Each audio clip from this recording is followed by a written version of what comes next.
Today with me is Reifa Tangon at our Jubilee edition of the A4Q Testing Summit. So Reifa is the lead and the president of a startup in Indonesia, and she's a perfect example for our women in testing, and she can tell us a lot about the career in testing. Reifa started on the university, the Methodist University in North Carolina, and she had then a career in Indonesia in the testing field. Welcome, Reifa, to our Women in Testing talk here today. Hi, everyone. Hi, Werner. Thank you for inviting me for this Jubilee edition. Yes, it's a great pleasure to have you with us. So I think it's really nice to have women from all over the world, and I think Indonesia is a huge and big country. So how did you start your career in software testing in Indonesia? Okay, so actually, it was actually by chance. I started my professional career as a software tester. So I started as a .NET developer first when I was in the US. And then my college friend, who was working as a QA engineer, she invited me to do an interview for this QA position at her company that she worked at. So I took the chance to interview. And at that time, I had a very limited knowledge about what is software testing at that time. That was back in 2012. Yeah, so it was very like, what is this? Like, okay, QA, sure. But because the opportunity was better at that time, I was thinking, oh, it's a full-time job. I probably gonna be sponsored for my H-1B visa and some other perks that motivated me to give it a chance to apply. So then that was actually where I started. I jumped into the QA world. Where fast forward 10 years now, I moved back to Indonesia in 2014. Well, I'm still in software testing industry and very grateful that I took the chance to take the interview back in 2012. And yeah, because of that, where I started my QA journey as a professional.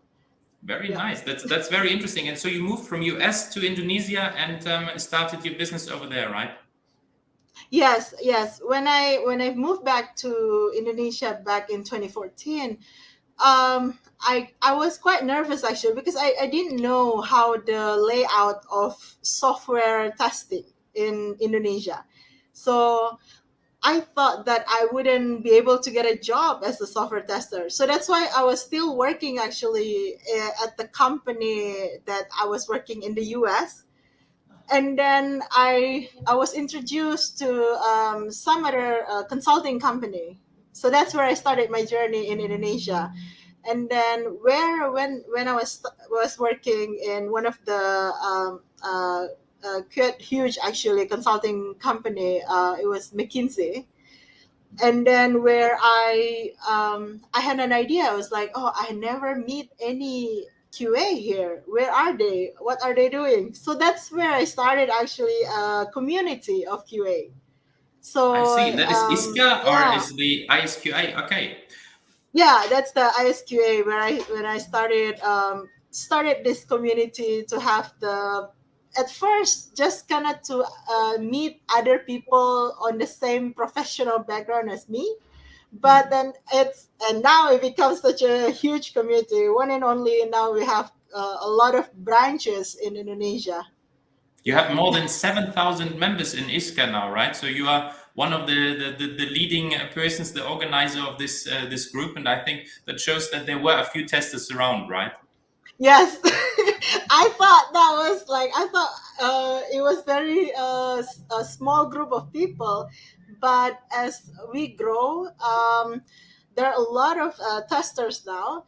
And then now we have chapters in Yogyakarta, Bali, and then in Bandung. Those are the favorite spots for tech. So Wow. now we have So now we have about 7,000 people and growing each day. Yeah. And Indonesia is a huge country, so I think you have a huge growth potential as well on that, right? But Yes. on your steps there in your careers, did you see any problems, any differences because you were a woman? So actually, I would say that I need to put about twice or even thrice more effort to do what male engineers do. And I didn't realize that first, that there's such a huge gap between male and female engineers when I took my first class in computer science. So there are a few of us who were female, and all my teachers were actually male at that time. So, but then when I started my career in the IT world, I started to understand there's a gap there. Um, I was thinking maybe it's not intentional. Like sometimes maybe it's easier for males to bond together to start talking about their hobbies, for example. But when female and male talk, and maybe the female just raises the voice a little bit, you know, maybe our counterpart just start thinking like, oh, maybe is she mad, or is she disagreeing, or is she okay, or is she being unreasonable? So it's those kind of things that kind of like the communication, it has to be clear. Because when we discuss work, sometimes we cannot avoid like people to disagree with our opinions, or and so, but being a female with certain pitch tone, we have that kind of pitch tone, maybe that it can be more difficult for us female to send the message across Mm. without having the male counterpart blocking off the message directly, because And oh do you see a yeah. difference then in Indonesia and in US, because you started the career in US and then you moved to Indonesia? Do you see a difference in there? No, it's the same. I think it's the same. It's just the same. Yeah. So, but then in Indonesia, I would say that just that's just one of the example. There's many of them, but we also have the culture of patriarchy culture. So then that's probably another topic that is kind of really like a long conversation to discuss. But how to communicate is like one of the key that not only at work but our day to day that we have to discuss some things. So yeah, um, maybe here in Asian countries we have this more like patriarchy culture, so it's a little bit more struggling at that point. But yeah, so that's why I said like put twice or thrice work to get it there. But you nevertheless managed to be one of the leading persons in the field. So when you look back, what was a help for you to reach where you are now?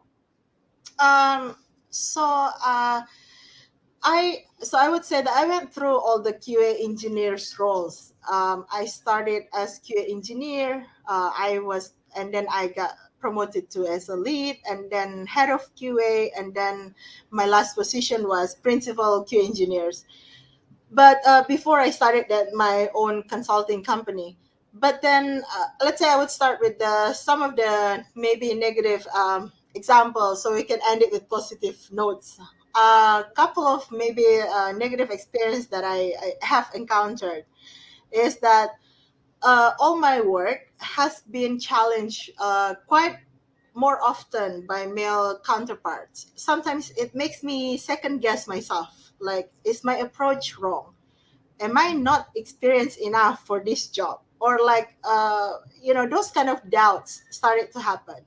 And then without realizing it, I started to second guess everything, because, okay, all those things are being challenged. So, okay, am I not good enough for this? And then, so I was started to think, okay, there's so many other people that is more qualified probably than me. So that's my first thing.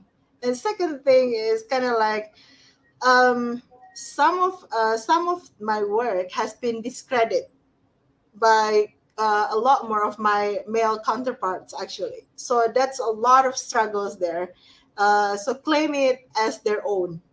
So that already I went through that already. So thought that many female will just be quiet and not going to make a fuss when the work is being discredited or taken by them. So I guess that's related to the maybe the society where um, males are the leader and then female is the follower. So growing up in this patriarchal society, you are being taught, yeah, you're being taught to do that. You're being taught to obey what male is doing. So if you are disagreeing to something, well, you have to agree. So that's kind of like the struggles being a female in the tech industry, especially in in Asian countries.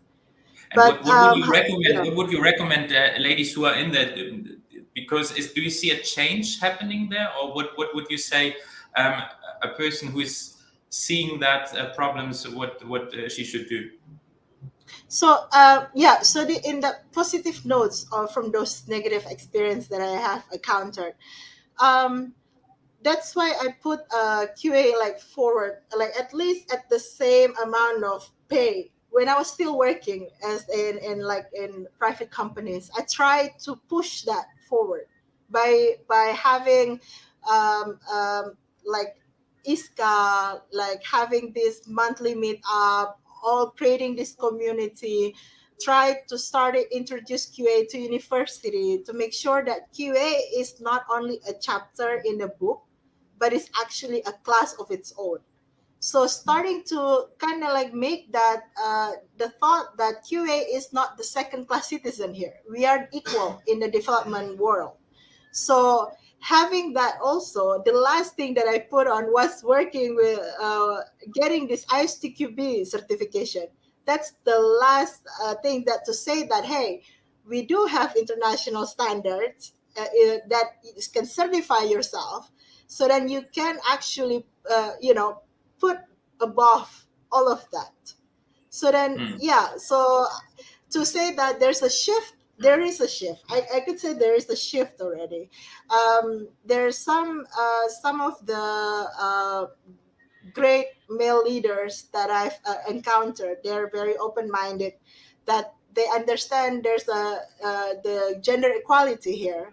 So they start making a shift in their workplace where they let's say QA engineer salary is equal to developer salary, because more often than we realize that even salary wise, it's used QA is already low than the developer salary, but being But you see, female is there it's a difference lower. also between? Is there a difference between women and men as well in salary, or Yes, is that in yes, Indonesia getting okay? So you have yeah, a difference in QA and development, and another difference yeah. in women and men. I see. Yeah, so it's how you call it, like double kill. But then I try to kind of like put that at least first I need to change the mindset that first QA is equal. So then at least that part we can change. But the society, it's difficult. It's gonna be difficult to change society, right? It's not just like one person's job to do that. It has to Hmm. be everybody's job. But then at least for the leaders in tech leaders, they started to understand that QA is very important in their so then there shouldn't be any inequality even in the salary between QA and developers. So yeah. And do you see Indonesia on a good way there? That men and women are getting similar from the salaries, that QA and developers are getting similar from the salaries? Yes, yes, I see there's a movement there. Now most of them are equal. Yeah, Okay, not that's all, I think very good but news, isn't it's it? yeah, it is very good news. I'm very happy that we can upskills the QA team, and when then and make sure that they do have also standardized international certifications that is there. So then it's the same, right? Like developers also have certification, or AWS, those kind of certification that is internationally well known. So QA Mm. also has the same. So there's no more reason to put the salary inequality salary there. Yeah, and so the certification is helping, in fact, to get more equality then, right? Yes, for sure. Yeah. I think that's very good news. So when you see we have now surely a lot of young women listening to our talks here, what would you recommend them when you think back over your career as one of the leaders in testing now, as one of the very big personal persons in Indonesia in the field of QA? What would you recommend them? What could they do to have a great career in testing? So first of all, we need to put the mindset as that QA is fun. Is Usually they think that programming is it's what is the uh, kind of like when you graduate from school, you go for programming after you take, like, let's say you're IT you take computer science or computer IT as your major. But QA is part of the development process. It's a fun, it's not monotonous job. It involves a lot of actually. You start thinking analytically, and then there's a problem solving there. So don't be afraid to jump to testing sector. Um, the thing that just need to remember that you need to stay curious, always challenge yourself, being curious, because QA usually they will have this why is that, why this bug happened, where is that coming from, those kind of thing. So engineering is not all about it's not all about math also. It's not just about how we solve math problem. Sometimes people get afraid because, oh, it's gonna be all math or all physics or those kind of thing. It is actually under STEM, science, technology, engineering, math. But there's this another part of path of engineers that is very important as well, which is analytical thinking and problem solving. So yeah, don't be afraid for getting into engineering world. It's fun. It's something that when you can solve the problem, there's gonna be the satisfying feeling of, okay, I solved the problem. But there's also, if let's say you're blocked into something, you try something and then you're blocked, don't worry, there's a lot of community out there that will help you to get started, to jumpstart your career in testing. We have a lot of people actually in our community that they maybe previous they were a nurse, they were working at the police officer, maybe they were working in several different sectors. They were not engineers at all, but they were able to do QA. So it's not something to be afraid of, something that to be embraced. So yeah, so I would say that yeah, just keep the curiosity going, keep asking questions, Mm. and then if there's a problem, join any community nearby you. There's gonna be some community out there. Absolutely. And ISQA in Indonesia is surely the best. But when you look back, was it very helpful to be in US? So in your career, or would you recommend women who are interested to go into a testing career to stay in Indonesia? What would be your recommendation on this way? um, Actually, I when I started in the US, this ISCA actually, because I used to go to meetups. We call it meetups back in the US. There's meetups.com, which is where I need to find which community that I wanna go to. So my friend also is the one who's like, hey, let's go to there's this QA community going on, that they're gonna have this. It was actually performance testing. How do you do performance testing? So I was curious about that because for me, I've been doing more towards manual and then slightly towards API testing, and then I was curious about performance testing. So I went to the community. So then I started, oh, this is nice. I keep on coming on their weekly meetups. And then so I enjoyed, I gained a lot of insights from them for sure. That was back in when I worked in Denver actually. So when I came back to Indonesia, because I was so used to kind of like join this community events. So when I looked around, I was like, okay, is there any QA community here in Indonesia or even in Jakarta? I couldn't find any. I saw there's a Python community, JavaScript community. So I was like, huh, why there's no QA community? That's weird. So that's where I started ISQA actually in meetups. So Well, yeah. and the success is there when you have 7,000 members in only 6 years. I think that's a huge success all over Indonesia. So definitely big congratulations on that. Thank you. That's a lot of efforts with others as well because it's everyone volunteering to do that as well. It's just I cannot do it by myself. Everyone also So when you volunteered look to at do ISCA, that. do you have mostly women or do you have more men in there? Actually, when I started, I have these old pictures. I would say majority are males in the pictures, and then now I could see the shift. Now I wouldn't say it's already equal, male and female, but for sure there's each year there's a shift. There's more female coming into IT industry, especially QA. So I am very happy about that. We have a lot of good female leaders for QA here in Indonesia. Yeah, and I think that's a great closing for our session, Reifa.